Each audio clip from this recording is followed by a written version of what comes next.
ആവിയിൽ വേവിച്ച് തയ്യാറാക്കിയെടുക്കാൻ വേണ്ടി പറ്റുന്ന നല്ല ടേസ്റ്റി ആയിട്ടുള്ള വളരെ ഹെൽത്തി ആയിട്ടുള്ള ഒരു 4 മണി പലഹാരത്തിൻ്റെ റെസിപ്പിയുമായിട്ടാണ് ഇന്ന് ഞാൻ വന്നിരിക്കുന്നത്.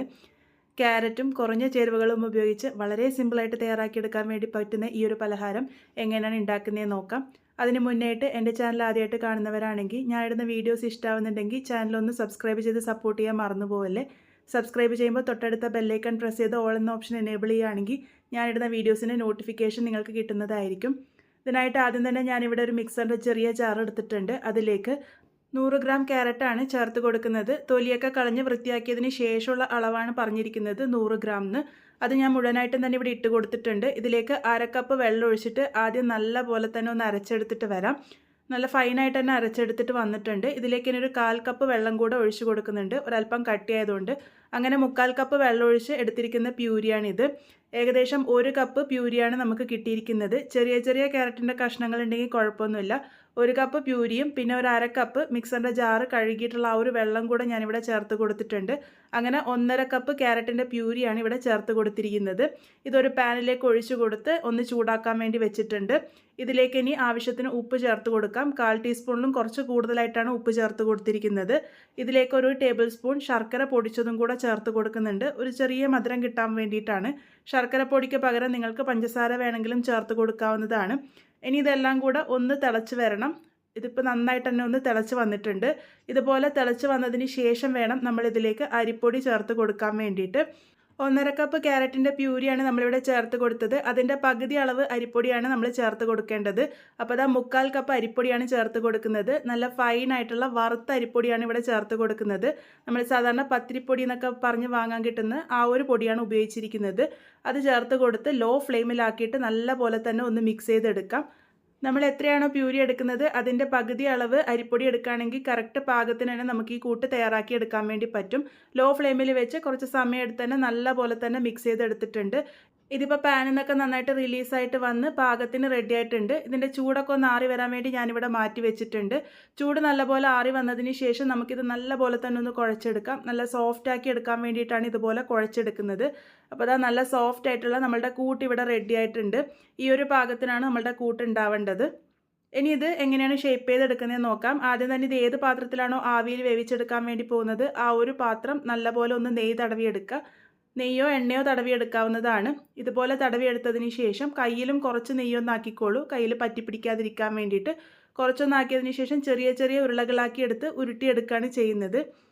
ചെറിയ ചെറിയ ഉരുളകളാക്കിയിട്ടാണ് ഞാനിവിടെ തയ്യാറാക്കി എടുത്തിരിക്കുന്നത്. നിങ്ങൾക്ക് ഷേപ്പ് ഇത് തന്നെ കൊടുക്കണമെന്ന് നിർബന്ധമില്ല. ഇഷ്ടമുള്ള ഏത് ഷേപ്പ് വേണമെങ്കിലും കൊടുക്കാവുന്നതാണ്. ഈ ഒരു രീതിക്ക് ഞാനിവിടെ തയ്യാറാക്കി എടുക്കുന്നുണ്ട്. ഇതേപോലെ തന്നെ നമുക്ക് ബാക്കിയുള്ളതൊക്കെ റെഡിയാക്കിയെടുക്കാം. നല്ല സോഫ്റ്റ് ആയിട്ടാണ് കൂട്ടിരിക്കുക. അതുകൊണ്ട് തന്നെ ഉരുട്ടിയെടുക്കാനായാലും ഒരുപാട് ബുദ്ധിമുട്ടൊന്നും ഉണ്ടാവില്ല. അപ്പോൾ എല്ലാം തന്നെ ഞാനിവിടെ ഉരുട്ടിയെടുത്തിട്ടുണ്ട്.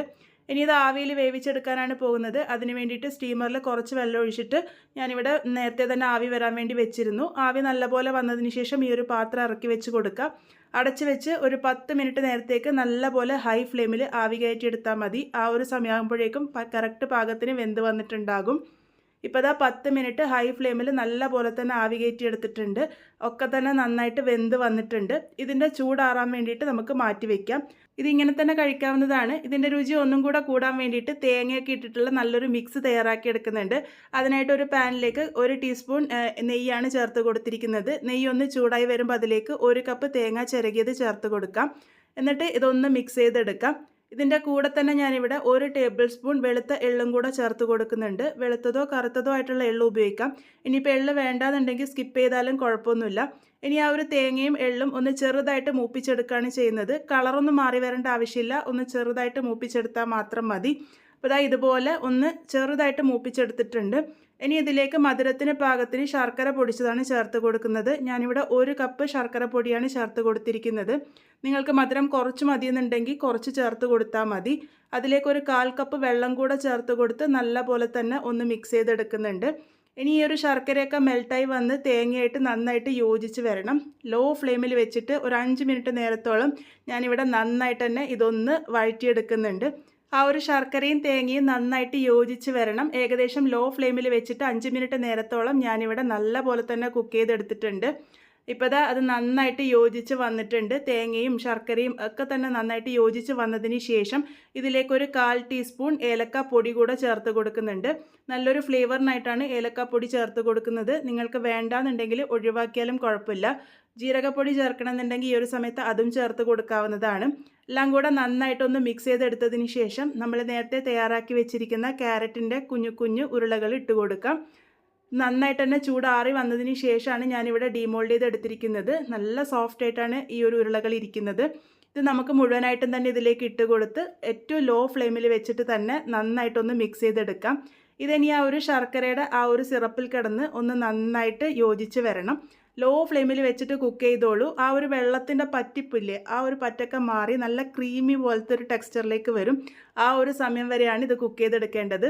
ഏകദേശം 5 മിനിറ്റ് നേരത്തേക്ക് ഏറ്റവും ലോ ഫ്ലെയിമിൽ വെച്ചിട്ട് ഞാനിവിടെ കുക്ക് ചെയ്തിട്ടുണ്ട്. ഇത് നല്ല പാകത്തിന് തന്നെ റെഡിയായി വന്നിട്ടുണ്ട്. എല്ലാം നല്ല പോലെ തന്നെ യോജിച്ച് വന്നിട്ടുണ്ട്.